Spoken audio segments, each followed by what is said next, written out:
Hello दोस्तों, नमस्कार। मैं सुजीत कुमार आप सभी को आपके अपने यूट्यूब चैनल मैथ्स वाला पे स्वागत करता हूं। दोस्तों, इस लेक्चर में हम लोग बीएससी पार्ट 1 मैथ ऑनर्स का जो पेपर 2 का जो 2 डायमेंशनल ज्योमेट्री पढ़ना था दोस्तों, उसमें 2 डायमेंशनल ज्योमेट्री में ही हम कुछ और फार्मूला लेके आ रहे थे, जो कि यह बीएससी पार्ट 1 के लिए था दोस्तों। ठीक है, यानी बीएससी पार्ट 1 में जो आप पढ़े थे उसी में से कुछ फार्मूला हम लेके आ रहे थे दोस्तों। और इससे पहले वाले लेक्चर में हम लोग आपको 2 डायमेंशनल कोऑर्डिनेट ज्योमेट्री का जो क्लास 11th में देखे थे उसका भी फार्मूला हम अपलोड कर चुके हैं। जैसे में स्ट्रेट लाइन का हुआ, सर्किल का हुआ, कोनिक सेक्शन में हाइपरबोला, पाराबोला, इलिप्स का ऑलरेडी हम अपलोड कर चुके हैं दोस्तों। ठीक है, और इस लेक्चर में हम लोग कोऑर्डिनेट ज्योमेट्री का ही बीएससी पार्ट 1 का जो भी मतलब बीएससी पार्ट 1 में जो पढ़ना था उससे भी रिलेटेड कुछ फार्मूला को हम लेके आए हैं दोस्तों। इस साल जो बिहार यूनिवर्सिटी का जो एग्जाम हो रहा था वो ऑब्जेक्टिव टाइप क्वेश्चन ही पूछे जा रहे थे, तो इसमें आपको बहुत सारे फार्मूला ही हैं जो कि एज ए क्वेश्चन ही आपसे आएंगे।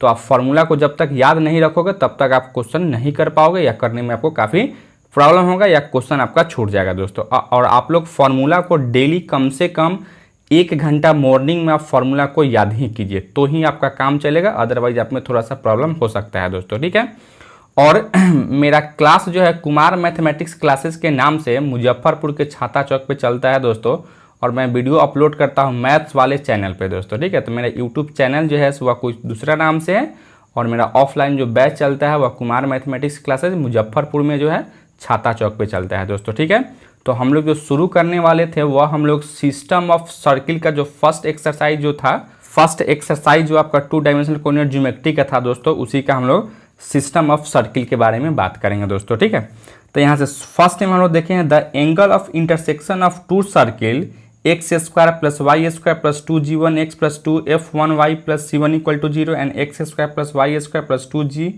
2x plus 2f2y plus c2 equal to 0 is. देखिए, दो सर्किल का आपको इक्वेशन दे दिया। ठीक है, और दोनों सर्किल का इक्वेशन अगर दे देता है और तब कहता है उसके बीच का एंगल क्या होगा, तो उसके बीच का एंगल अगर मान लेते हैं थीटा है तो वह cos theta is equal to हो जाता है plus minus 2g1 g2 plus 2f1 f2 minus का c1 माइनस c2 होल बटा रूट अंडर g1 का स्क्वायर प्लस g1 का स्क्वायर प्लस f1 का square minus c1 into root under g2 का square plus f2 का square minus c2 हो जाता है दोस्तों। ठीक है, यही क्या है, तो दोनों सर्किल के बीच का आपका एंगल हो जाता है मेरे दोस्तों। ठीक है, उसी तरीके से यहाँ से 2 नंबर आया the condition that the 2 circles this and this cut orthogonally. Orthogonally का मतलब क्या होता है दोस्तों, से दोनों सर्किल अगर 90 डिग्री पे कटता है तो वह क्या होता है, तो उसको ऑर्थोगोनली कहा जाता है। तो ऑर्थोगोनली कोई भी सर्किल कब होगा उसका कुछ कंडीशन है। कंडीशन क्या है यहाँ, 2g1 into g2 plus 2f1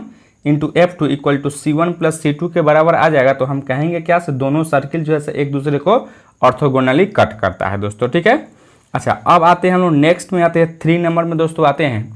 कहता था general equation of circle cutting 2 given circle orthogonally, मतलब कोई भी 2 सर्किल अगर ऑर्थोगोनली अगर काटता है दोस्तों तो उसका जनरल इक्वेशन क्या होता है, इसके बारे में हम लोग बात करेंगे। तो सबसे पहले यहाँ से देखो S1 आपका एक सर्किल का इक्वेशन दे दिया, उसी तरह से X2 भी आपका कोई दूसरा सर्किल का इक्वेशन दे दिया दोस्तों। ठीक है, तो जो ऑर्थोगोनली काटता है उस सर्किल का इक्वेशन आपका क्या हो जाता है, तो x square plus Y square, और नीचे में लिखोगे सी डैश एक्स से माइनस एक्स जी डैश, और यहाँ से माइनस वाई एफ डैश का डिटर्मिनेंट प्लस के इंटू माइनस का एक्स जी डैश माइनस का y f dash 1 equal to 0, जहाँ के क्या है तो के आपका कोई कांस्टेंट होगा दोस्तों। ठीक है, चलिए बच्चों, उसी तरीके से सिमिलरली अगर कोई भी 3 सर्किल हो, तीनों अगर ऑर्थोगोनली कट करता है तो उसका जनरल इक्वेशन क्या हो जाता है दोस्तों, इसके बारे में हम बात करेंगे। तो देखिए, यहाँ से तीनों सर्किल का इक्वेशन आपको दिया गया, S1 का इक्वेशन दिया गया, S2 का इक्वेशन दिया गया और S3 का इक्वेशन दिया गया है दोस्तों। ठीक है, तो जब यह तीनों ऑर्थोगोनली कट करेगा तो इसका जनरल इक्वेशन क्या होगा दोस्तों, तो इसका जनरल इक्वेशन हो जाता है determinant of x square plus Y square c1 c2 c3 minus x g1 g2 g3 minus y f1 f2 f3 1 1 1 1 हो जाए इक्वल टू क्या हो जाता है, तो 0 हो जाता है। यानी कोई भी 3 सर्किल अगर ऑर्थोगोनली कट करता है तो उसका जनरल इक्वेशन का आपका फॉर्मूला या फॉर्म आपका यही है मेरे दोस्त। ठीक है, यहाँ तक किसी को डाउट है दोस्तों? चलिए बच्चों नेक्स्ट में आते हैं। The equation of radical axis of two circle S1 equal to 0 and S2 equal to 0 is क्या होता है?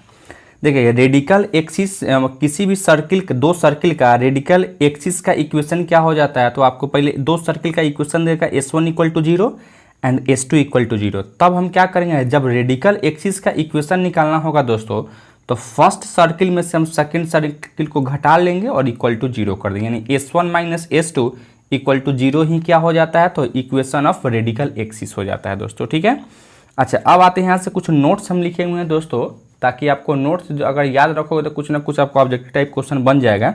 जैसे नोट नंबर 1 में क्या कहता है, the radical axis of two circle is perpendicular to the line joining the centre of circle.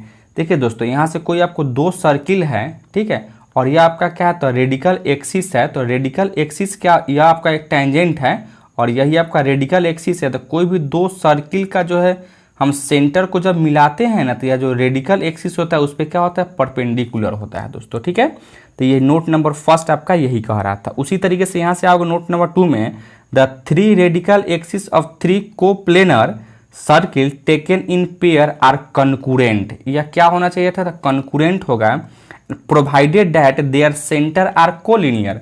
There centre क्या होगा दोस्तों, तो वह नॉन कोलिनियर होगा दोस्तों। ठीक है, यहाँ सॉरी क्या हो गया, यहाँ से नॉन कोलिनियर होता है मेरे भाई। ठीक है, उसी तरह से यहाँ से नोट नंबर 3 में आते हैं। नोट नंबर 3 में क्या कहता है, the point of intersection of three radical axis is called radical centre of the three circle. देखिए जो आपका रेडिकल एक्सिस जो होता है उसके जो पॉइंट ऑफ इंटरसेक्शन को आप क्या कहते हो, तो वह उसको कहते हैं रेडिकल सेंटर कहते हैं। क्या कहते हैं उसको, तो रेडिकल सेंटर कहते हैं दोस्तों। ठीक है, उसी तरीके से अगर हम नेक्स्ट में आते हैं यानी 4 में आते हैं, द सेंटर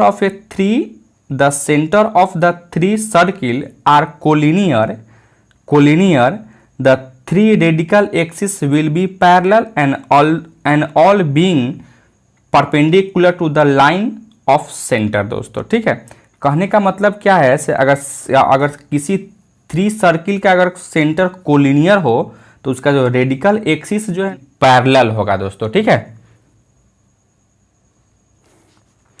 चलिए दोस्तों अब नेक्स्ट में आते हैं, the equation of system of coaxial circle. ठीक है, कोएक्सियल सर्किल का इक्वेशन क्या हो जाता है, x square plus Y square plus 2gx plus c equal to 0 हो जाता है। ठीक है, उसी तरह से कहता है, the coordinate of limiting point of system are √c,0 and -√c,0 हो जाता है क्या, तो लिमिटिंग पॉइंट हो जाता है मेरे दोस्त। ठीक है, चलिए बच्चों नेक्स्ट में आते हैं हम लोग, reduction of general equation of second degree into standard form and also equation of tangent and normal की बात करेंगे दोस्तों। ठीक है, यानी जो जनरल इक्वेशन होगा, जो सेकेंड डिग्री का जो इक्वेशन होता है कोनिक सेक्शन का, उसको हम क्या करेंगे, तो स्टैंडर्ड इक्वेशन में हम उसको कन्वर्ट करेंगे यानी रिडक्शन करेंगे, और उसके बाद सीखेंगे equation of tangent and normal क्या होता है दोस्तों। ठीक है, तो देखिए इसका फर्स्ट फॉर्मूला में हम लोग आते हैं, कहता है the general equation of second degree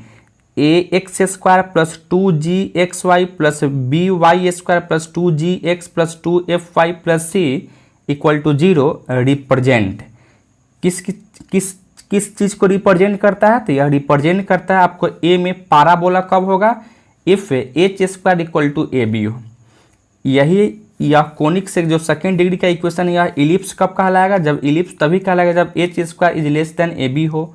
यही आपको हाइपरबोला कब कहलाएगा, जब h² equal to h² is greater than ab हो दोस्तों। क्या हो, h² इज ग्रेटर देन आपका ab हो मेरे दोस्त। ठीक है, चलिए दोस्तों चलिए बच्चों फर्स्ट फार्मूला में हम लोग आते हैं, the general equation of second degree ax² plus 2hxy plus 2by² plus 2gx plus 2fy plus c equal to 0 represents a parabola if h² equal to ab हो। अगर h² इक्वल टू ab होगा तो यही जो general equation of second degree है वह किसको represent करेगा, तो आपको पाराबोला को रिप्रेजेंट करेगा। ठीक है, उसी तरीके से अगर यहाँ से h² is less than ab होगा तो वह किसको रिप्रेजेंट करेगा, तो इलिप्स को रिप्रेजेंट करेगा। उसी तरह से अगर h square is greater than a b हो तो वह किसको रिप्रेजेंट करेगा आपको, तो वह रिप्रेजेंट करेगा आपको हाइपरबोला को रिप्रेजेंट करेगा दोस्तों, ठीक है।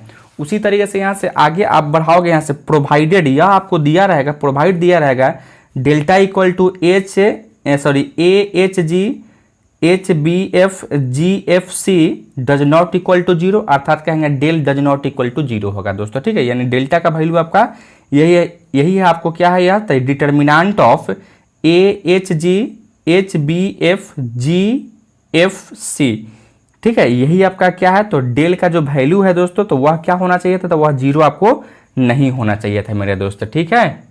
चलिए बच्चों नेक्स्ट में आते हैं। नेक्स्ट में क्या कहता है, the equation of tangent to the conic s is equal to A x square plus two h x y plus B Y square plus two g x plus two f y plus c equal to zero at the point x1 comma y1, यानी x1 comma y1 का जो है ना यह conic का जो equation of tangent क्या होगा मेरे दोस्त। तो देखिएगा इसको निकालने का तरीका क्या है। सबसे पहले जो आपको यह x1 कॉमा y1 जो पॉइंट दिया गया है इस इक्वेशन में आप डालोगे तो यहाँ से क्या लिखोगे, s1 इक्वल टू जहाँ x होगा वहाँ x1 डालोगे, जहाँ y होगा वहाँ y1 डालोगे, तो ये आपका इक्वेशन यह हो जाता है दोस्तों, ठीक है। तो हमको क्या निकालना था, उस टेंजेंट का इक्वेशन निकालना था। तो टेंजेंट का इक्वेशन क्या हो जाता है, तो टेंजेंट का इक्वेशन हो जाता है a x x one plus h x one y plus x y one plus B y one plus g x plus x one plus f y plus y one plus c हो जाता है दोस्तों, ठीक है। यही क्या हो जाता है, तो आपका इस टेंजेंट का आपका इक्वेशन हो जाता है मेरे दोस्त, ठीक है। अब हम लोग क्या बात करते हैं, इन पार्टिकुलर केस की बात करते हैं, ठीक है।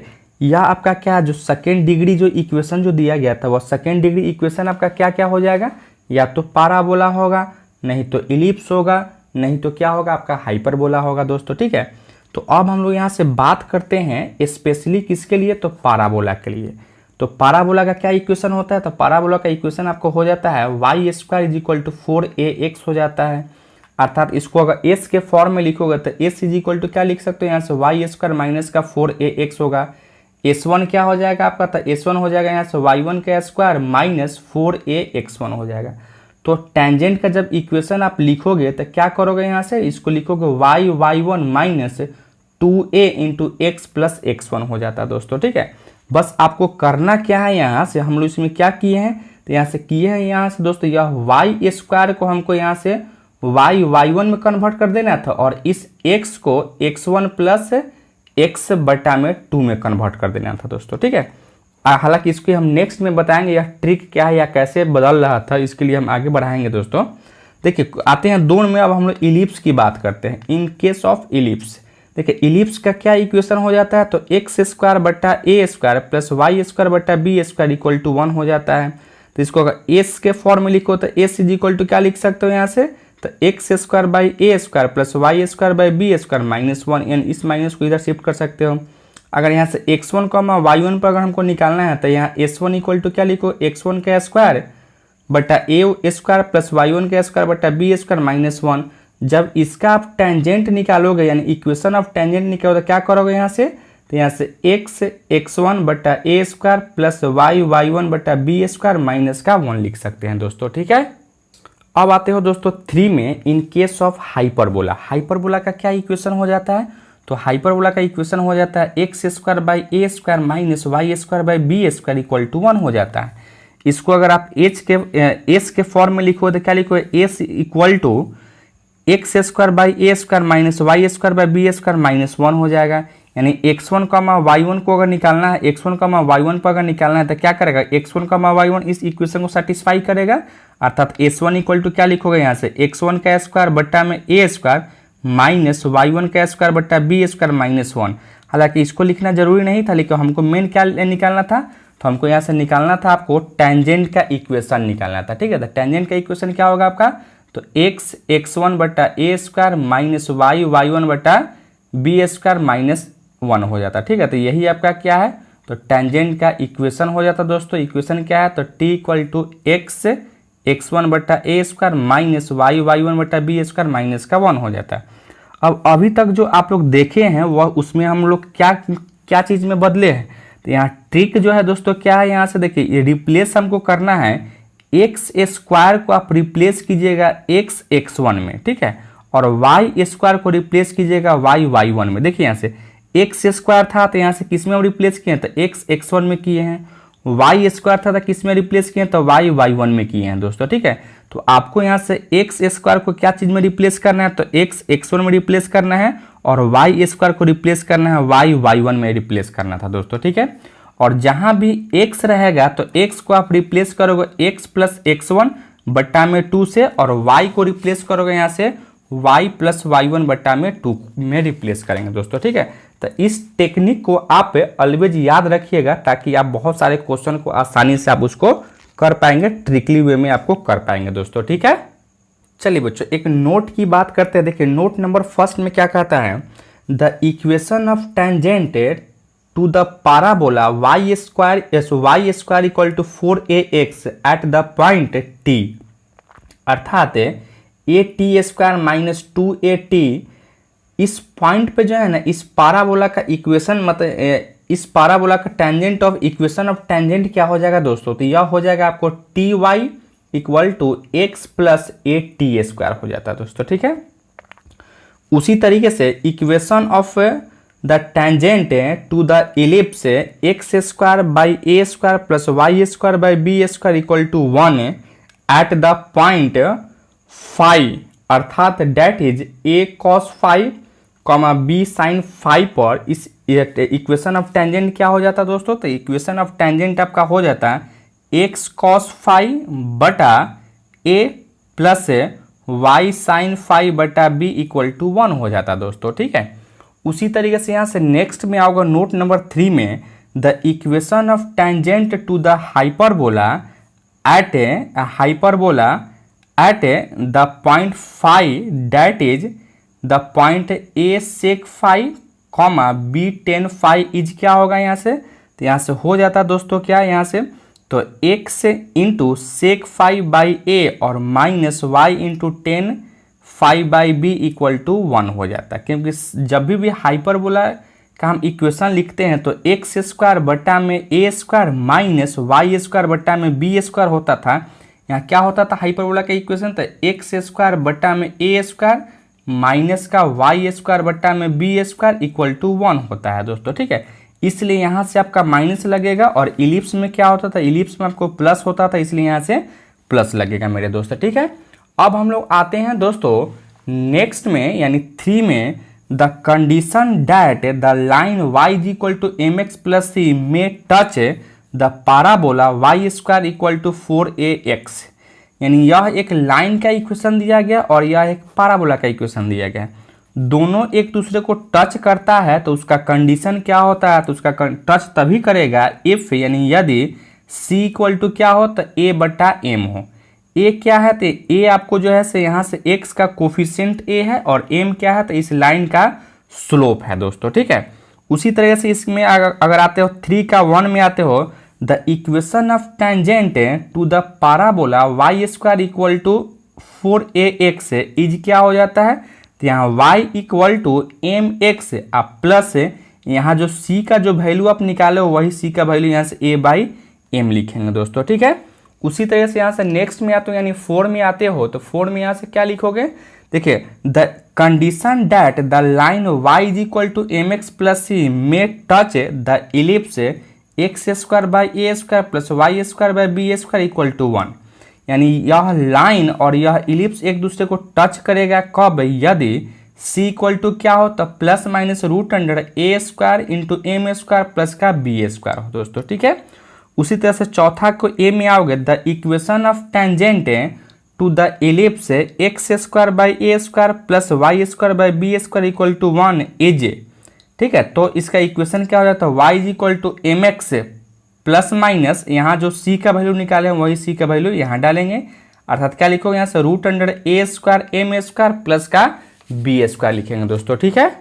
चलिए बच्चों अब 5 में बात करते हैं, क्या हाइपरबोला के लिए बात करते हैं, the condition that the line y is equal to M x plus c में touch the hyperbola x square by A square minus Y square by B square equal to 1 if यह जब कोई भी एक लाइन और hyperbola touch कब करेगा, if यानी यदि c equal to M x plus minus root under a square m square minus का बी स्क्वायर। इससे पहले जो देखे थे दोस्तों यहाँ से आपको क्या था, प्लस बी स्क्वायर था, ठीक है, और इसमें आपको क्या होगा, तो यहाँ से आपको माइनस हो जाएगा मेरे दोस्त, ठीक है। इलिप्स जब रहेगा, लाइन और इलिप्स टच करेगा तो यहाँ से प्लस लिखोगे, और यहाँ से लाइन और हाइपरबोला रहेगा तो क्या लिखोगे, यहाँ से माइनस का बी स्क्वायर लिखेंगे दोस्तों, ठीक है।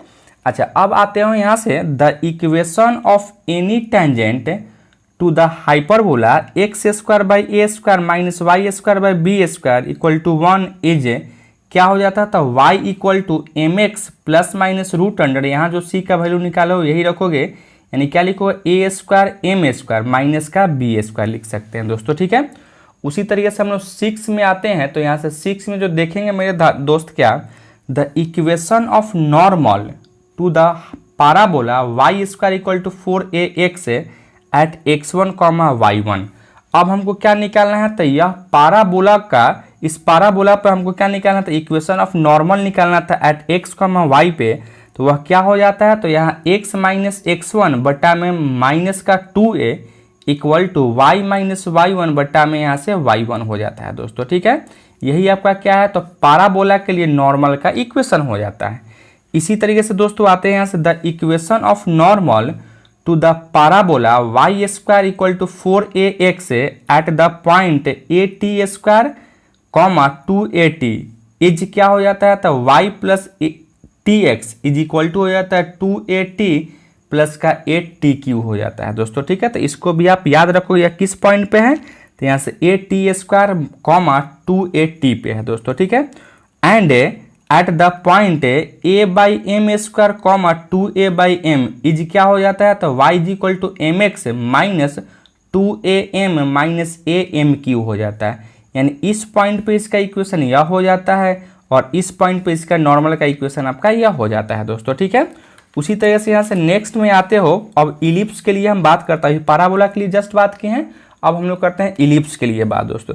The equation of normal to an ellipse x square by A square plus Y square by B square equal to 1 at x1 comma y1 is क्या हो जाएगा यहाँ से, तो x माइनस x1 बटा में x1 by A square equal to y minus y1 बटा y1 by B square हो जाता है दोस्तों, ठीक है।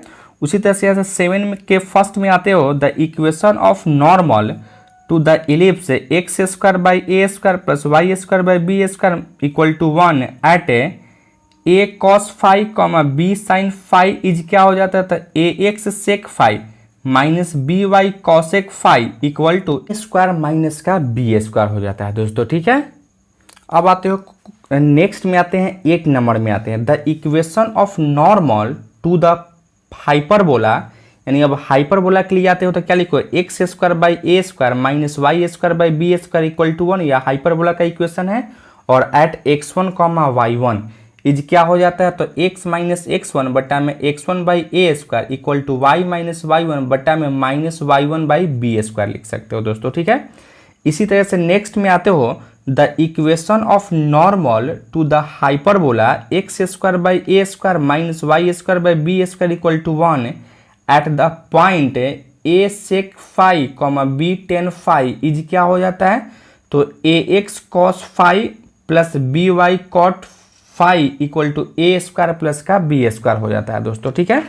अच्छा, इसी तरीके से यहाँ से 9 में आते हैं मेरे दोस्त, 9 में यहाँ से क्या है, तो the centre of general conic, यानी हमको जनरल कोनिक सेक्शन का जो इक्वेशन होता है उसका अगर सेंटर अगर आपसे पूछेगा तो यहाँ से सबसे पहले क्या दे देगा, या जनरल इक्वेशन आपको दे देगा S is equal to A x square plus 2h(xy) plus B Y square plus 2g(x) plus 2f(y) plus c equal to 0।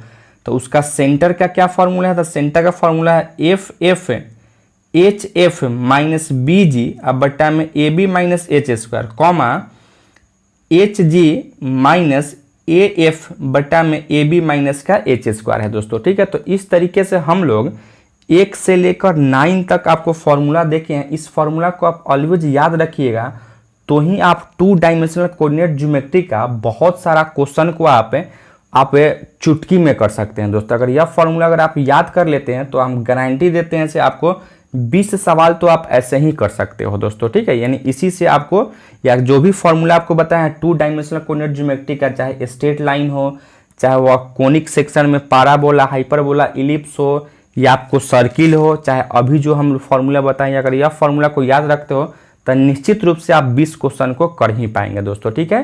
तो इस लेक्चर में हम आज के लिए इतना ही रहने देते हैं। यह लेक्चर आपको कैसा लगा आप कमेंट करके जरूर बताइए। चैनल पर नए हैं तो चैनल को सब्सक्राइब कर लीजिएगा, वीडियो सबसे पहले देखने के लिए बेल आइकन को भी प्रेस कर लीजिएगा। और इसके बाद हम लोग यूनिवर्सिटी गेस पेपर का सेट नंबर 1 का 2 डायमेंशनल कोऑर्डिनेट ज्योमेट्री का सॉल्यूशन लेके आएंगे दोस्तों, ठीक है। Thank you so much.